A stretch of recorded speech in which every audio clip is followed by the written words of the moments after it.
Bienvenidos de nuevo. En este vídeo vamos a estudiar el sistema reproductor femenino. Es un sistema complejo, compuesto por numerosos órganos, algunos de los cuales sufren cambios cíclicos a lo largo del tiempo. Por lo tanto, no deberemos solamente estudiar su estructura básica, sino estudiar estos cambios que se producen durante los ciclos reproductivos.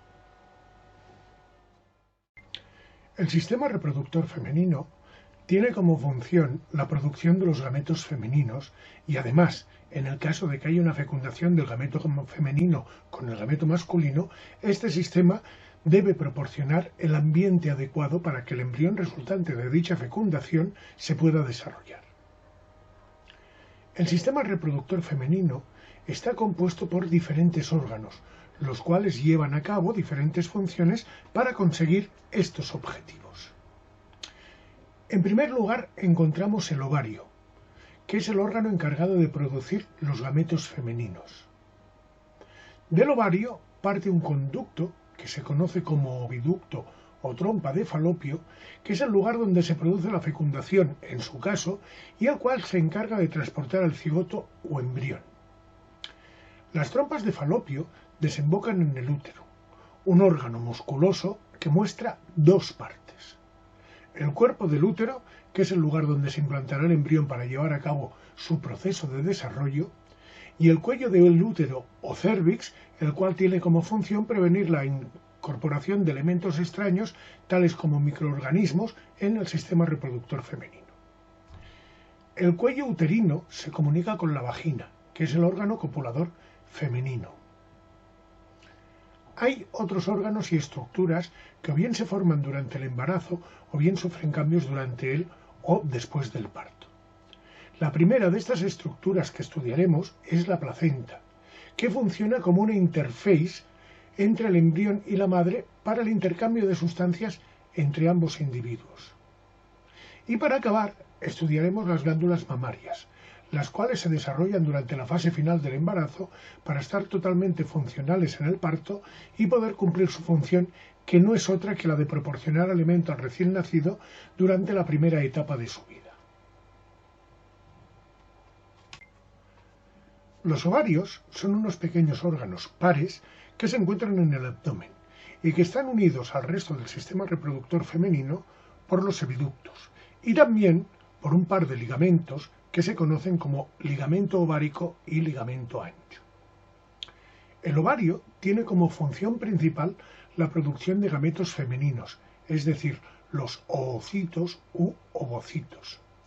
También es función del ovario la producción de hormonas, las cuales controlan el proceso reproductivo. Al microscopio, en un corte transversal de ovario teñido con la técnica del triclómico de Mason, podemos comprobar que éste se organiza en dos capas concéntricas, una corteza externa y una médula interna. La corteza es la porción del ovario donde se localizan los folículos ováricos, que son las estructuras donde se produce el desarrollo de los gametos, mientras que en la médula predomina el estroma conjuntivo lleno de vasos sanguíneos. Esta otra imagen, obtenida de una preparación de ovario teñido con hematoxilina eosina, muestra la zona del ilio, que es el punto donde el ligamento ovárico se une al ovario y que tiene como función servir de punto de entrada al ovario de nervios y vasos sanguíneos. En una imagen a gran aumento obtenida con la técnica del triclómico de Mason, podemos ver que el ovario está delimitado por un epitelio cúbico simple que se conoce como epitelio germinativo. Recibió este nombre en principio porque erróneamente se creía que las células germinales provenían de este epitelio, cosa que hoy en día sabemos que no es así. Por debajo de este epitelio vemos una capa de tejido conjuntivo cuyas fibras y células se organizan de forma paralela a la superficie y que se denomina túnica albuginea. Recibe este nombre ya que es la que proporciona el tono blanquecino a la superficie del ovario.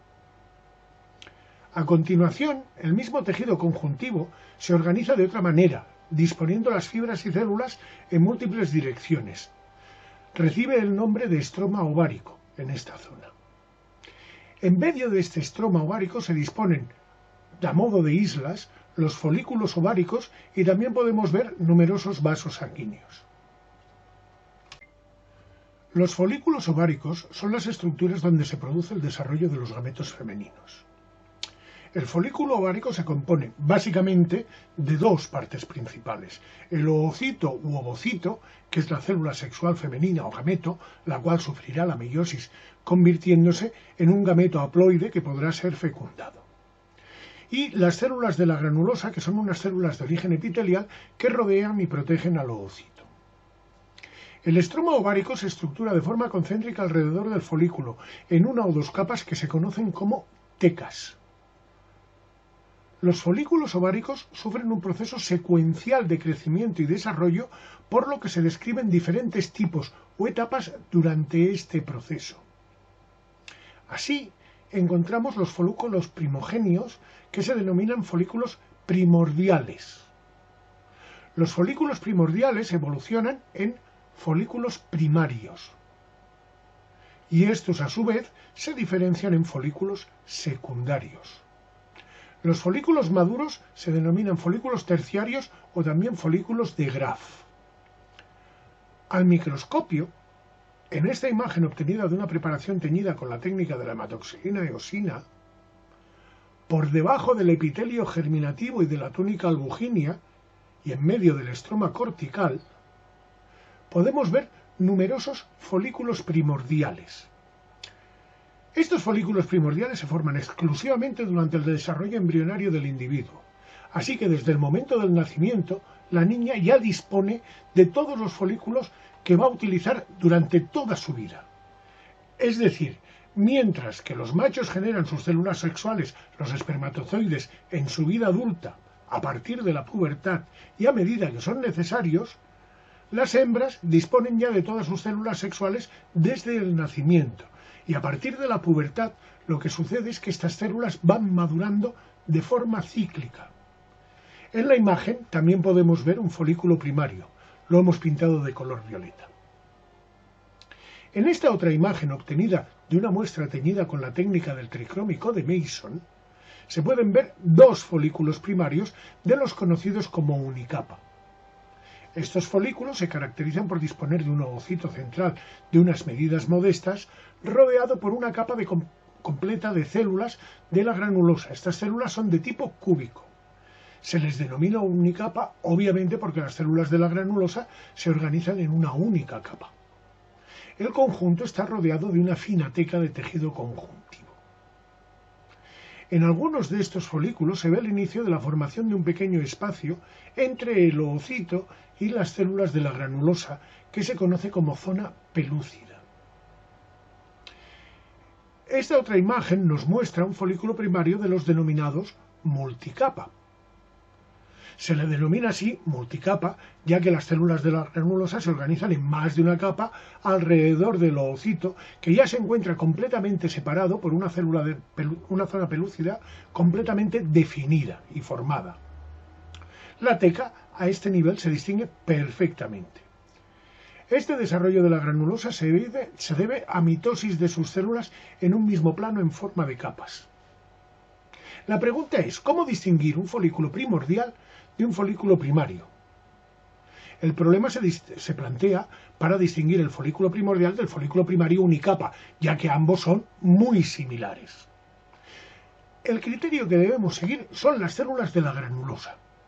Así, mientras en el folículo primordial las células de la granulosa son planas, es decir, más anchas que no altas, envuelven parcialmente al oocito. En el folículo primario, las células de la granulosa envuelven totalmente al oocito. Y además son de tipo cúbico, es decir, más o menos igual de anchas que de altas. El folículo primario unicapa es de tamaño ligeramente mayor que el primordial. En un momento dado del desarrollo folicular, entre las células de la granulosa del folículo primario, multicapa, aparecen unas cavidades que se denominan antros. Además, se puede apreciar que la envuelta conjuntiva se organiza ya en dos capas o tecas. A partir de este punto ya tendremos que hablar de folículo secundario. El folículo secundario crece en tamaño. Se incrementa el número de antros, pero sobre todo el tamaño de estos antros. También se incrementa el número de células de la granulosa. Las tecas se consolidan y se diferencian perfectamente la una de la otra. El criterio para distinguir entre folículos primarios y folículos secundarios ha de ser siempre la presencia del antro. Así, si se distingue un antro, por pequeño que éste sea, tendremos que hablar de folículo secundario. Mientras que la pared de la granulosa se mantenga maciza, sin ningún tipo de cavidad o antro, tendremos que seguir hablando de folículo primario. Esta imagen nos muestra un folículo terciario, maduro o de Graf. Como hemos dicho, en el folículo secundario el número y tamaño de los antros se incrementa, hasta que llega a un punto que todos los antros se fusionan en un antro único, dejando al ovocito desplazado hacia la periferia. El ovocito se halla rodeado por una o dos capas de células de la granulosa que se conocen como corona radiata, y el conjunto se une a la pared de la granulosa mediante un puente celular que se conoce como cúmulo o óforo. A partir de este momento ya hablaremos de folículo de Graf. Este es el folículo maduro, a partir del cual se producirá la ovulación. Hemos hablado de las tecas, y esta imagen nos muestra los criterios a seguir para poder diferenciar ambas tecas a partir de folículo secundario. La diferencia principal se encuentra en el aspecto de las células, concretamente de los núcleos. Así, mientras que los núcleos de las células de la teca interna son ligeramente ovalados, los de la teca externa son claramente alargados. A medida que el folículo de Graf va creciendo, se va acercando hacia la superficie ovárica. Se coloca tan cerca de la superficie que provoca una protuberancia en el ovario. El puente celular o cúmulo o óforo que une al ovocito y su corona radiata con el resto de células de la granulosa se rompe y el conjunto flota libremente en el líquido del antro. En la parte central de la protuberancia de la superficie ovárica aparece una zona de presión que se conoce con el nombre de estigma. En el estigma se detiene el flujo sanguíneo, lo cual, al combinarlo con la creciente presión del líquido del antro, provoca el inicio de la rotura de la superficie ovárica. Cuando la superficie ovárica, la pared, se rompe, la presión del líquido del antro expele al ovocito, conjuntamente con la corona radiata, hacia el exterior, donde será capturado por las fibras del oviducto para ser introducido en la ampolla de este. Al microscopio, con la técnica del tricrómico de Mason, se puede ver al folículo después de la ovulación. En este momento al folículo se le conoce como cuerpo lúteo, del latín luteus, amarillo. La imagen nos muestra la zona de rotura que se está recomponiendo, así como los restos del antro. En un momento posterior, y visto con la técnica de la hematoxilina eosina, se aprecia que los restos del antro se llenan de sangre, y a esto se le denomina centro hemorrágico. También se aprecia que la teca se ha simplificado, ya que solamente queda lo que fue la teca externa, porque las células de la teca interna han migrado hacia el cuerpo lúteo, mezclándose con las células provenientes de la granulosa. Todas las células luteínicas se dividen, por lo que el cuerpo lúteo incrementa en mucho su tamaño, llegando a ser las estructuras de mayor tamaño en la corteza ovárica. A gran aumento, en el cuerpo lúteo se distinguen dos morfologías celulares bien diferenciadas. La primera de estas poblaciones está formada por células de tamaño mediano-grande, aspecto globuloso y núcleo redondo, o ligeramente ovalado. Estas células son las antiguas células de la granulosa. La otra población celular está formada por células de menor tamaño, aspecto más irregular y con un núcleo ovalado o de perfil ligeramente irregular. Estas células proceden de las de la teca interna. Ambas poblaciones celulares se dedican a la producción de hormonas tales como la progesterona y el estradiol, por lo que se debe considerar al cuerpo lúteo como una glándula endocrina. Pasado un tiempo, y si no se ha producido la fecundación, el cuerpo lúteo empieza a degenerar, sus células dejan de secretar hormonas y sufren una muerte programada, es decir, una apoptosis. queda una masa de fibras conjuntivas con muy pocas células que se denomina cuerpo albicans, del latín albus, blanco. Después de esto, el ciclo vuelve a comenzar. Todo este proceso de maduración folicular, ovulación y conversión endocrina se puede resumir en un ciclo. Un ciclo que en la especie humana dura sobre 28 días y que en sus días centrales, es decir, sobre el día 14, es cuando se produce la ovulación. Este ciclo está controlado por hormonas que se secretan en la adenohipófisis, concretamente la hormona FSH, es decir, la hormona folículo estimulante, que actúa en el ovario a nivel de las células de la granulosa, provocando el desarrollo del folículo, así como también provoca la secreción de estrógenos, estradiol.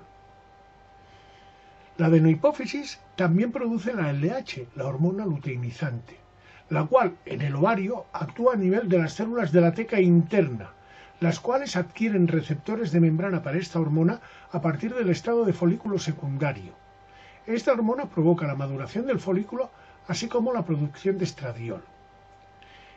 En condiciones normales, el estradiol provoca un feedback negativo en el eje hipotalámico hipofisario, lo cual regula la cantidad de FSH y LH secretada. Pero la continua estimulación de las células de la granulosa y de la teca en la producción de estradiol hace que los niveles de este suban mucho, lo cual cambia el sentido del feedback hipotalámico hipofisario, lo cual a su vez provoca un pico de secreción de LH. Este pico de secreción de LH, unas horas después, provocará la ovulación. La trompa de Falopio es un órgano tubular que presenta por un lado un extremo ancho, el cual envuelve parcialmente al ovario, y el otro extremo desemboca en el útero. La trompa de Falopio se divide en diferentes zonas. La parte más externa del extremo que envuelve al ovario se denomina infundíbulo. El infundíbulo se caracteriza porque emite unas prolongaciones digitiformes que se conocen como fimbrias, las cuales tienen como función capturar al oocito durante la fecundación. El resto de la porción que envuelve al ovario se denomina ampolla y juega un papel importante en la fecundación. El tubo que une la ampolla con el útero se conoce como istmo, y la parte del tubo que se adentra en la pared uterina se denomina segmento intramural. Aunque cada uno de estos segmentos presenta sus peculiaridades, todos ellos presentan una estructura básica común. Al microscopio, en una preparación teñida con la técnica del tricrómico de Mason, podemos ver la estructura digitiforme de las fimbrias. A mayor aumento se ve que las fimbrias están rodeadas de un epitelio cilíndrico simple, debajo del cual se aprecia una lámina propia de tejido conjuntivo con numerosas fibras. También podemos observar estructuras de tipo tubular, glándulas, en la lámina propia. En esta muestra de ovario y oviducto de rata teñida con la técnica del tricrómico de Mason, podemos ver el oviducto a la altura del infundíbulo y a su alrededor algunas fimbrias. En lo que se refiere al infundíbulo, podemos distinguir una mucosa, la cual forma vellosidades y que está rodeada de una capa muscular, la cual a su vez está envuelta por una serosa de tejido conjuntivo que es continua con la lámina propia de las fimbrias, en esta muestra. La zona de la ampolla tiene una gran importancia, ya que es donde se produce la fecundación, y si ésta se produce, es donde empieza el viaje del embrión, cigoto, hacia el útero. Si vemos esta zona teñida con la técnica de la matoxilina eosina, podemos distinguir las tres capas que hemos descrito anteriormente: mucosa, muscular y serosa. A mayor aumento y centrándonos en la mucosa, distinguiremos perfectamente el epitelio de revestimiento y debajo de este la lámina propia. En el epitelio de revestimiento podemos diferenciar dos poblaciones celulares. Por una parte unas células ciliadas y la otra población formada por células secretoras. Las células de ambas poblaciones están mezcladas en la línea epitelial y todas ellas son de tipo cilíndrico simple. A nivel del istmo podemos distinguir mucosa, muscular y serosa también. Y si nos fijamos bien, caeremos en la cuenta que el número y complejidad de las vellosidades de la mucosa es algo más simple que en la zona de la ampolla.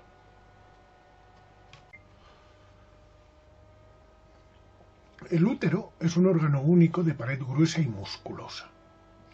El útero se estructura en dos zonas: el cuerpo del útero y el cuello del útero, también llamado cérvix. Esta composición simultánea de esquema e imagen al microscopio nos permite ilustrar que la pared del cuerpo del útero se organiza en capas. Desde la cavidad uterina distinguimos, en primer lugar, el epitelio de revestimiento, que es de tipo cilíndrico simple. Debajo de este epitelio de revestimiento encontramos una gruesa capa de tejido conjuntivo, el cual forma la base de la capa que recibe el nombre de endometrio.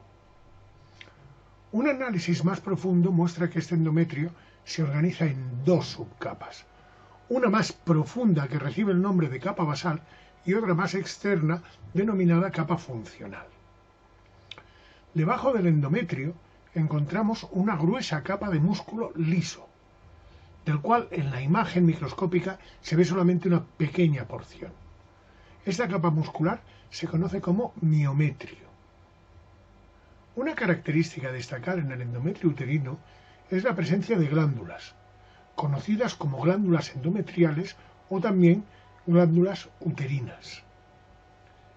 En un corte sagital de útero, de mono, teñido con hematoxilina eosina, la estructura de la pared uterina se aprecia tal y como se ve en esta imagen. Desde la cavidad uterina podemos distinguir el endometrio, el miometrio y la serosa, en la cual podemos ver insertos los segmentos intramurales de ambos oviductos. En la misma muestra, pero a más aumentos, podemos distinguir las tres mismas capas. Y a más aumentos aún, en un corte semifino del útero humano teñido también con hematoxilina eosina, podemos diferenciar claramente el límite entre el endometrio y el miometrio. En el endometrio podemos distinguir numerosas glándulas, así como cortes de arterias que en esta zona reciben el nombre de arterias espiraladas, ya que si las reconstruyéramos en 3 dimensiones, veríamos que tienen una forma espiral o de muelle. Del mismo corte de la imagen anterior, pero centrándonos en la parte superficial de la pared uterina, distinguimos bien el epitelio de revestimiento, al cual se abren las glándulas endometriales, entre las que se encuentran numerosos fragmentos de las arterias espiraladas. Esta imagen, a un poco mayor aumento que las anteriores, se ha obtenido del útero de mono.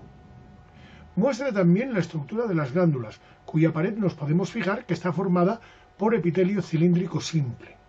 Y entre las glándulas también podemos ver multitud de secciones de las susodichas arterias espiraladas. La pared del cuerpo del útero sufre cambios a lo largo del tiempo. Estos cambios son de naturaleza cíclica, y este ciclo se conoce como ciclo menstrual o uterino. En humanos este ciclo dura 28 días, al igual que el ciclo ovárico. En este ciclo menstrual se describen 3 fases.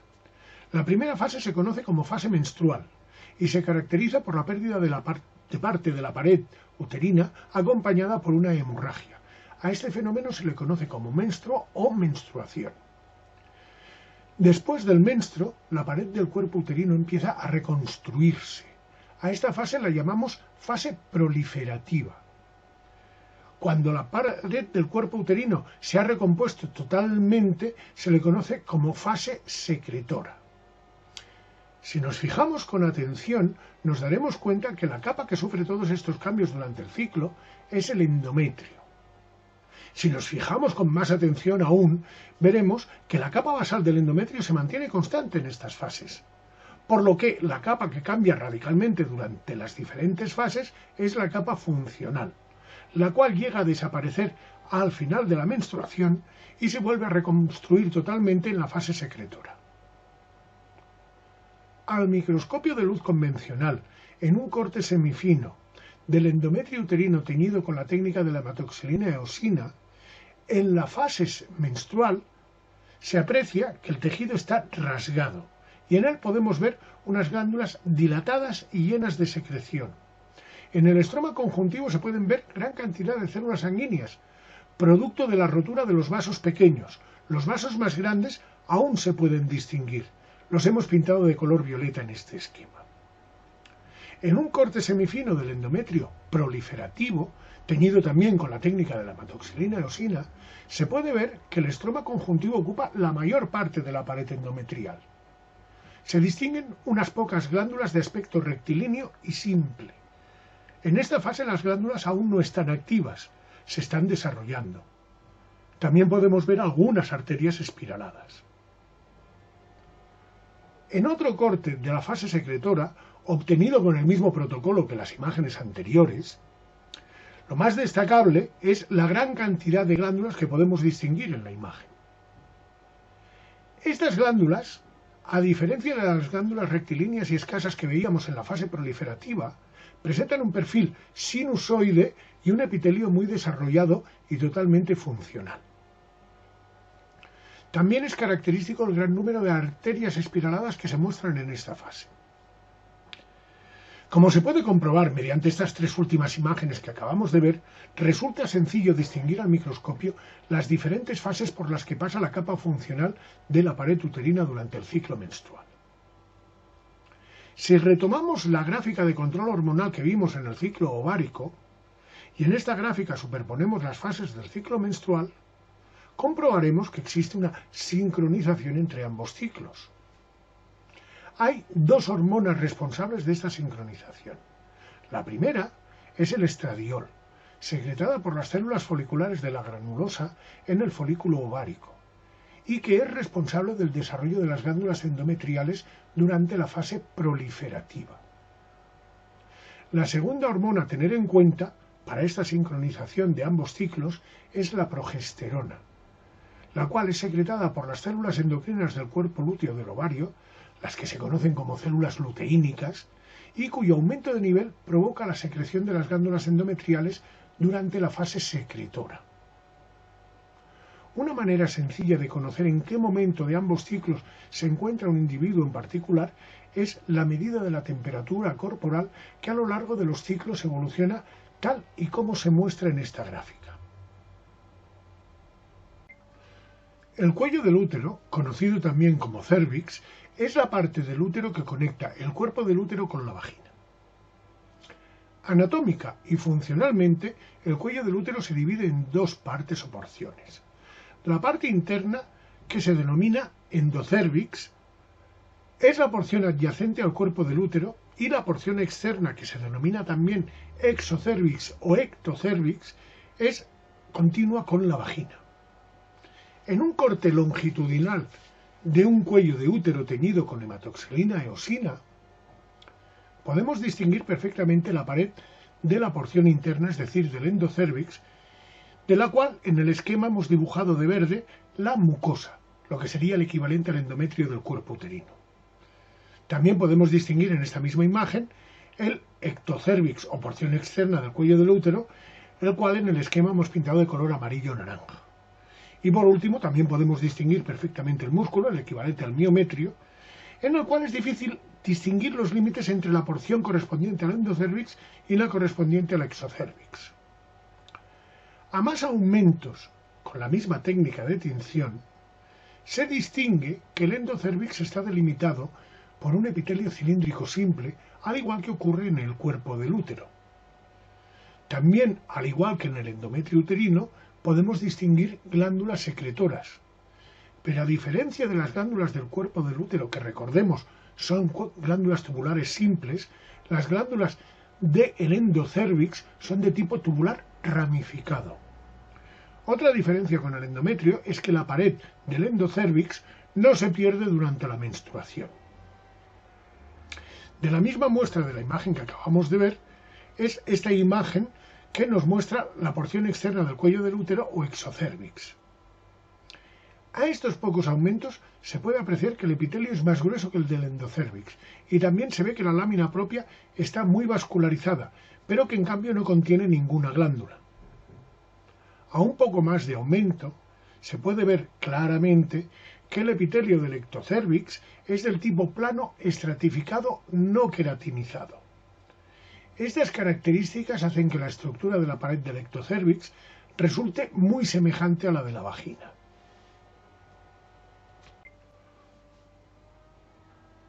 La vagina es el órgano copulador femenino. Al microscopio, en un corte semifino teñido con hematoxilina eosina, se observa que la pared vaginal se estructura en capas de una forma bastante similar a la de la piel. El epitelio de la vagina es de tipo plano estratificado no queratinizado. Debajo de este epitelio se puede ver una lámina propia de tejido conjuntivo, la cual se puede dividir en dos zonas. La más próxima al epitelio está formada por tejido conjuntivo laxo, donde se localizan numerosas células de carácter inmunitario, fundamentalmente linfocitos. Por debajo de esta zona podemos ver que el resto del tejido conjuntivo de la lámina propia es de tipo denso y se aprecian muchas más fibras y menos células. También se puede ver que está bastante vascularizado. La tercera capa de la pared vaginal está formada por músculo liso, que se organiza en dos subcapas, una interna circular y otra externa longitudinal. Todo el conjunto está envuelto por una túnica adventicia de tejido conjuntivo denso. En la pared vaginal no se aprecian glándulas secretoras, sin embargo es conocida la secreción vaginal, sobre todo durante la estimulación sexual. Este líquido procede, en parte, de las glándulas del endocérvix. El epitelio vaginal, como todos los epitelios planos estratificados, se descama y pierde células. La peculiaridad en este caso es que la naturaleza tintorial ácido-base de alguna de estas células descamadas cambia dependiendo del estado funcional del útero. Para comprobar esto se suelen recoger estas células descamadas mediante un frotis vaginal con un hisopo y su extensión en un portaobjetos y tinción, habitualmente con el método de Papanicolau, el cual permite distinguir entre células acidófilas, también conocidas como eosinófilas, y células basófilas. Así podemos comprobar que las células descamadas son fundamentalmente acidófilas durante la fase proliferativa del útero, mientras que durante la fase secretora, en el frotis vaginal abundan las células basófilas. A esta simple técnica se le conoce como citología vaginal. Cuando durante la ovulación el óvulo, conjuntamente con la corona radiata, es expulsado, se ubica en la trompa de Falopio, a la altura de la ampolla, donde esperará la fecundación. Si la fecundación se produce, se desencadenarán una serie de procesos, una parte de los cuales se desarrollarán en la trompa de Falopio y que concluirán con la implantación del cigoto en la pared del útero. El primero de estos procesos es la fecundación propiamente dicha, es decir, la penetración del espermatozoide en el óvulo. Esto provocará que el pronúcleo femenino concluya la segunda división meiótica, y en el espermatozoide provocará la eliminación de los restos de la cola. A continuación, se eliminarán los dos cuerpos residuales de la meiosis, y ambos pronúcleos, el femenino y el masculino, se descondensarán y duplicarán su material genético. En este punto debemos dejar de hablar de gametos y ya podemos empezar a hablar de cigoto o embrión. Aquí se produce la primera división mitótica del cigoto, y a partir de ahí se generan rápidas divisiones mitóticas con el objetivo de producir un gran número de células. Un gran número de células que concluyen en un conjunto globular macizo que se conoce como mórula. Posteriormente, en el interior de la mórula se genera una cavidad, el blastocele, y el conjunto se convierte en una especie de bola hueca que se conoce como blastocito o blástula.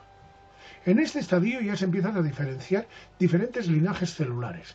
Por un lado, aquellas células que producirán las estructuras internas del embrión, que hemos pintado en amarillo en el esquema, y por otro lado, aquellas que producirán las membranas de protección del embrión, que hemos pintado en verde en el esquema. El embrión se adherirá a la pared uterina y algunas de sus células empezarán a invadir dicha pared y el estroma subyacente, es decir, el endometrio. En este punto comienza la implantación. El proceso continúa con la división de todas las células, empezando unas a formar las estructuras embrionarias y parte de las otras, las células generadas a partir de aquellas que invadieron la pared uterina, formarán unas proyecciones digitiformes que se adentrarán en el endometrio uterino. Por su parte, el endometrio reaccionará produciendo una gran cantidad de vasos alrededor de dichas prolongaciones. Estos vasos se fusionarán unos con otros formando unas lagunas sanguíneas. Las proyecciones digitiformes se conocen como vellosidades, concretamente como vellosidades coriónicas, ya que están formadas por células que provienen de una de las membranas que envuelven y protegen al embrión, el corion. Las vellosidades coriónicas y las lagunas que las rodean se imbrican formando una placa en forma de disco que se denomina placenta. La placenta es un órgano formado en parte por estructuras procedentes del embrión, las vellosidades, y en parte por estructuras procedentes de la madre, las lagunas sanguíneas. Esto se aprecia bien al microscopio, incluso a pequeños aumentos. En un corte semifino de la placenta humana teñido con la técnica de la hematoxilina eosina, podemos distinguir perfectamente las vellosidades coriónicas y las lagunas sanguíneas que las rodean. Si aumentamos un poco más y si nos centramos en una de estas vellosidades coriónicas, podremos diferenciar que están organizadas en capas. La capa más externa está formada por una lámina de células multinucleadas, lo que en biología se denomina un sincitio, y que en este caso se conoce como sincitio trofoblasto. La siguiente capa, un poco más interna, está formada por células individualizadas. A esta capa la denominamos citotrofoblasto. Ambas capas son de tipo epitelial. En el centro de la vellosidad, por debajo del citotrofoblasto, encontramos un mesénquima, que es un tejido conjuntivo embrionario altamente vascularizado. Las sustancias, es decir, los nutrientes, metabolitos y gases que se intercambian entre la sangre circulante por las lagunas sanguíneas y la sangre embrionaria que circula por los vasos del mesénquima, deben atravesar estas dos capas que funcionan a modo de membrana filtrante. Las glándulas mamarias son órganos pares, los cuales tienen como misión producir la leche para alimentar al recién nacido en sus primeras etapas de vida. En la zona del pezón drenan diferentes conductos que se conocen como conductos galactóforos. Cada uno de estos conductos galactóforos recoge la secreción de un lóbulo. Los lóbulos a su vez se componen de diversos lobulillos secretores. Centrándonos en el lobulillo, si vemos uno de estos lobulillos al microscopio en una muestra teñida con hematoxilina eosina, veremos que tiene un aspecto globular y a su vez está formado por diversas unidades secretoras. De cada uno de los lobulillos emerge un conducto interlobulillar, los cuales se van fusionando hasta formar el conducto galactóforo que ordena la secreción de todos los lobulillos de un mismo lóbulo. En esta otra imagen, también obtenida con la técnica de la hematoxilina eosina, se aprecian diferentes lobulillos y se ve claramente las unidades secretoras que los componen. Las glándulas de estas unidades secretoras son de tipo túbulo alveolar. Estas glándulas drenan en un conducto, el cual se va fusionando con los conductos de otras glándulas del mismo lobulillo. A estos conductos que están dentro del lobulillo se les conoce como conductos intralobulillares, mientras que los conductos que se encuentran fuera de los lobulillos y que recogen la secreción de cada uno de los lobulillos se conocen como conductos interlobulillares. La pared de las glándulas está formada por un epitelio que es entre cúbico y cilíndrico bajo. A estas células epiteliales secretoras se las conoce como células alveolares mamarias. Además de estas células, en el tejido conjuntivo que envuelve a las glándulas podemos encontrar células plasmáticas, las cuales secretan la inmunoglobulina A, que también podemos encontrar en la leche. También podemos ver células mioepiteliales, que son sensibles a la oxitocina y cuya contracción provoca el drenaje de la secreción glandular. Esta estructura, tal y como se ve en la imagen, así como en las imágenes anteriores, corresponde a la mama latente, es decir, la mama que no está alimentando a ningún recién nacido en ese momento. Antes del parto y preveyendo las futuras necesidades alimentarias del recién nacido, la glándula mamaria sufre cambios. Se incrementan las unidades secretoras en los lobulillos, así como el tamaño de estas unidades secretoras. Así, si vemos una mama latente, la imagen de la izquierda, veremos que el tejido predominante es el tejido conjuntivo que forma el estroma, mientras que si vemos una mama lactante, la imagen de la derecha, el tejido que predomina es el tejido glandular. Y con esto acabamos este complejo tema del sistema reproductor femenino. Espero que os haya gustado y os haya resultado útil. Si así ha sido, por favor, suscribiros, clicad en el me gusta y compartirlo en vuestras redes sociales. En el próximo vídeo estudiaremos la piel o tegumento.